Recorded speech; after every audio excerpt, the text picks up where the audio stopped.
UFO whistleblower David Grusch has doubled down on some bombshell claims, maybe the most explosive being that the U.S. government has killed people who tried to go public with stories about non-human spacecraft, telling News Nation's Elizabeth Vargas last night. Let's watch.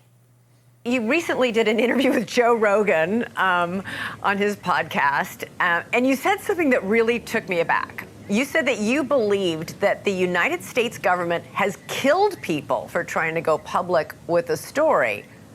Really?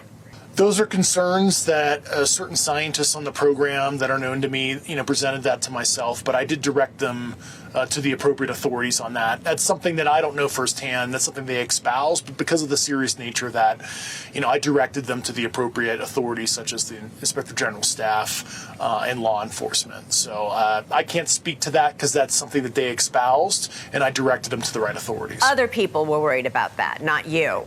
I had some unique things happen in my personal life that, were some of the causal factors for me to file a complaint, some things that my wife and I had noticed, some intimidation. I can't get into the exact nature. I did provide that information to the Inspector General, and hopefully they've referred it to appropriate federal law enforcement and counterintelligence personnel. But I can't discuss that publicly because of the sensitive nature of that for my own protection and for the integrity of the investigation. Yeah, because if you really believe that the government has done that in the past with people who've tried to expose this UFO program, why are you still alive? You've done more to expose it than anyone else. Well, that's one of the reasons why I went public, and certainly I was shown that, they can touch me at any time, and that's what led me to not only contact my former agencies, counterintelligence folks with, what I witnessed, and I provided evidence to that fact, but filed the complaint, and certainly going public was the appropriate move for me for my own protection.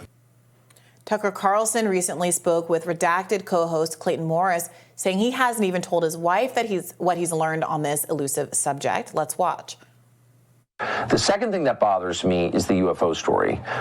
And, the more you dig into that and talk to people with actual knowledge of it, again, that's another story where there are some, fanciful ideas floating around that are just, there's no evidence that they're true.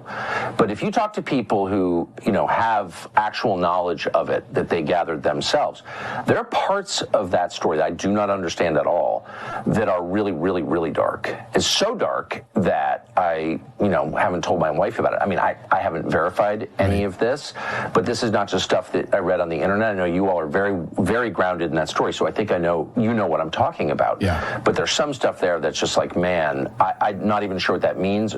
There's a spiritual component there that I don't fully understand.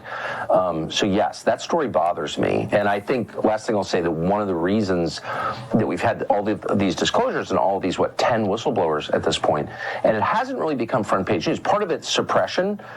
Parts of the government don't want you to know about it, but part of it is the public can't deal with it. It's too far out. But some are critical of this particular exchange, saying Morris and Carlson never provide evidence, sources, or a reason for withholding that information. All right. So let's maybe go with the Grusch stuff. Right. So Grusch is saying that he knows people who felt threatened for trying to come forward with information, or even that people were killed for doing so. And Elizabeth Vargas said, okay, but that's not necessarily based on your experience. And then Grusch said, well, obviously he hasn't been killed. He's alive. He's testifying. But he had fears for his for safety or for some kind of harassment based on what he's doing. But based on what he's experienced, he said, they've shown me they can touch me. They've shown me that they know how to touch me in my life. Well, he might be referencing the fact that there was a lot of negative reporting about him, actually, that The Intercept did. We talked to Ken Klippenstein about it. It was Ken's reporting on his history of I think it was substance abuse, that kind of thing. So he might mean that they tried to delegitimize me. They tried to smear my reputation for speaking up, which is not. Do you think that's the same? I mean, that's not at all to minimize the kind of coercive power of doing something like that. And certainly the government has demonstrated the state has tremendous coercive power. And the government has shown its willingness to do that in a million different ways, sending threatening letters to Martin Luther King, wiretapping him, all that sort of thing. So I credit that. At the same time, that wasn't exactly the question, right? What Vargas was pushing him on is this idea that his life has been threatened and that other people's lives have been threatened to the point of actually killing them. Who's doing the threatening and who's doing the killing? And where and who is it that has been apparently killed by the government? That's a very serious charge. I mean, we up until this point have been talking about a hunt for potential alien spacecraft and alien bodies. Should this be a manhunt for human beings that have been killed because of knowing too much about this I want to know program? what agencies are responsible, and then we need to hold them accountable if it is the case, or we need to investigate them and find out it's BS. And he says, I pointed to them to the proper authorities, but the authorities are the ones doing this. You're saying so. What isn't the proper authority? Sunlight disinfectant. We need to know. At some point, you're going to be. You're not saying they're already out. From your perspective, your claim, they're already out to get you and your people for having this information. You need to get it out there. Yes, and he says that about himself. Again, when Vargas asks him, well, what about your safety? He says, well, that's part of why I came forward. So there does seem to be a little bit of a gap. If somebody's threatening you, you're not safe. Like you're not, as long as I satisfy them, you're already, right. Do you know what I mean? So then further coming compliance forward is the safety. And he says that about himself. I came forward just there in that interview. I came forward in part because I felt threatened and I'm less exposed. And something happens to me now, it would seem suspicious. So why is that good for the goose but not good for the gander? Yeah, that's a fair question. Now, going on to the interview, the Tucker Carlson interview, there was a lot of insinuation, a lot of and raised eyebrows and deep swallows, gulps of trepidation. Is it misleading to have those kinds of interviews as a journalist? Well, without more. They both basically said in the clip that we watched, they personally have knowledge of more, much like Grusch. They personally know more.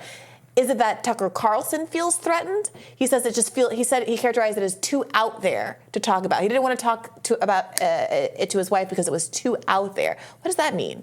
Yeah, I don't know. I thought perhaps maybe he was just referencing, the videos of unidentified aerial objects, or maybe he's seen some of them that the public's not seen, or that maybe people like his guest have shared with him. Obviously, that are too much to discuss with your wife.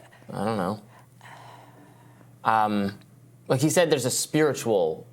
He did a spiritual component. I don't know.